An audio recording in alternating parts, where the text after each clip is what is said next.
Hi Zara, I just wanted to give you an example of a polynomial function and using the second derivative test and using the chart and show you why it works differently for these functions. So what I've done is I started with a quartic equation, something with x to the fourth in it, and I worked it down to the first derivative and the second derivative, and then I solved the second derivative for equal to 0, and that's what gives me the information about concave up and concave down.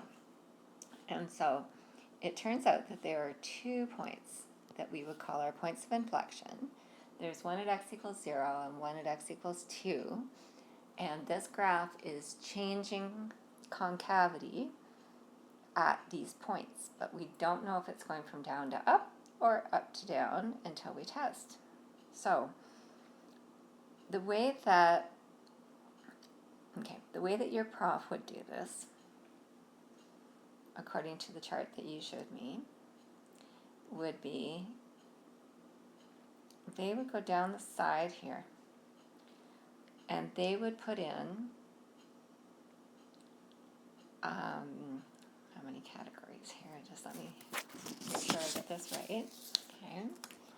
They would put in negative infinity to 0.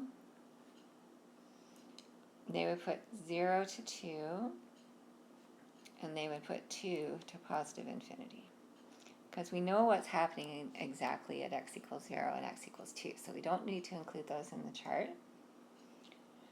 And then normally what would happen would be that if this was a product function, they would put the things that are being multiplied up here, and they would work out each one individually, and then they would multiply the signs together to determine f of x.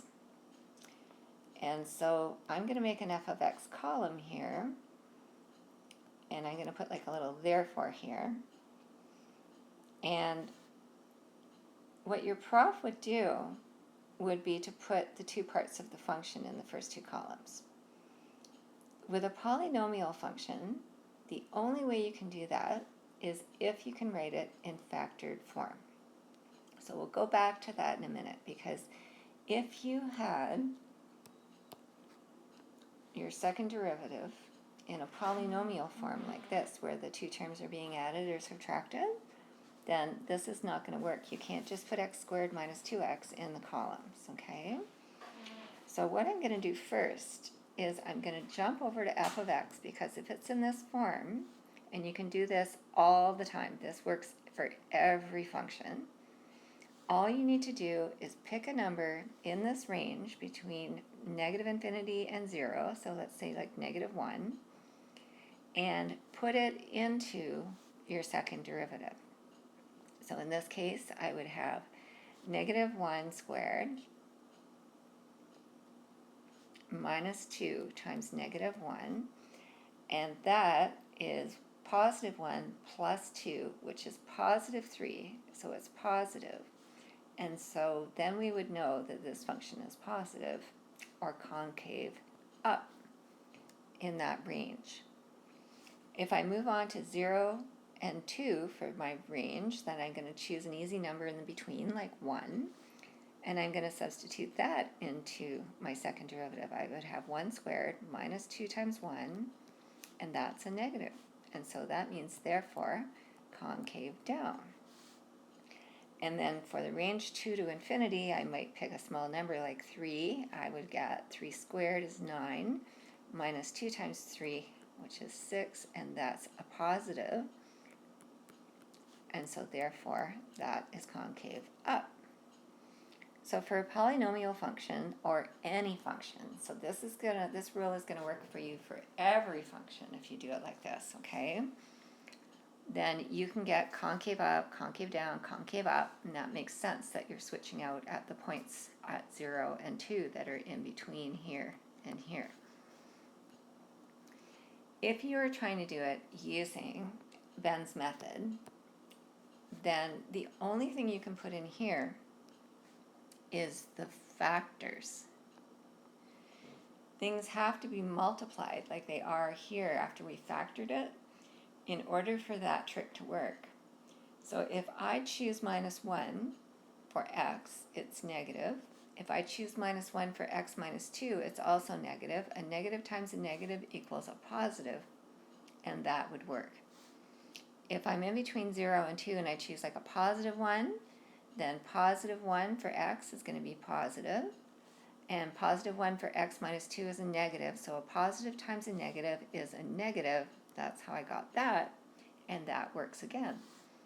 Now if I try a number between 2 and infinity, like 3, I would get a positive here and a positive here. A positive times a positive is a positive, and so that's how I would arrive at that value.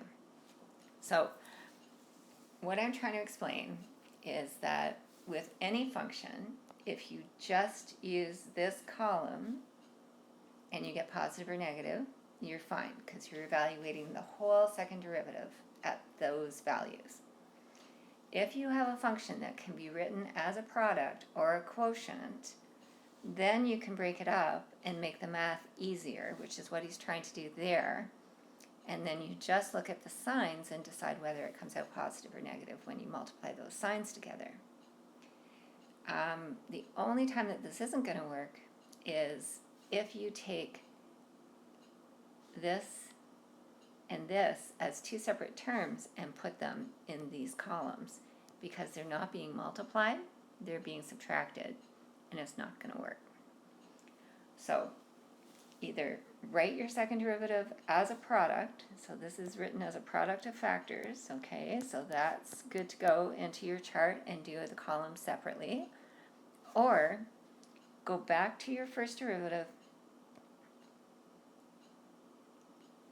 substitute values for all three of these situations, get positive or negative for each answer, and then make your decision on concave up, concave down.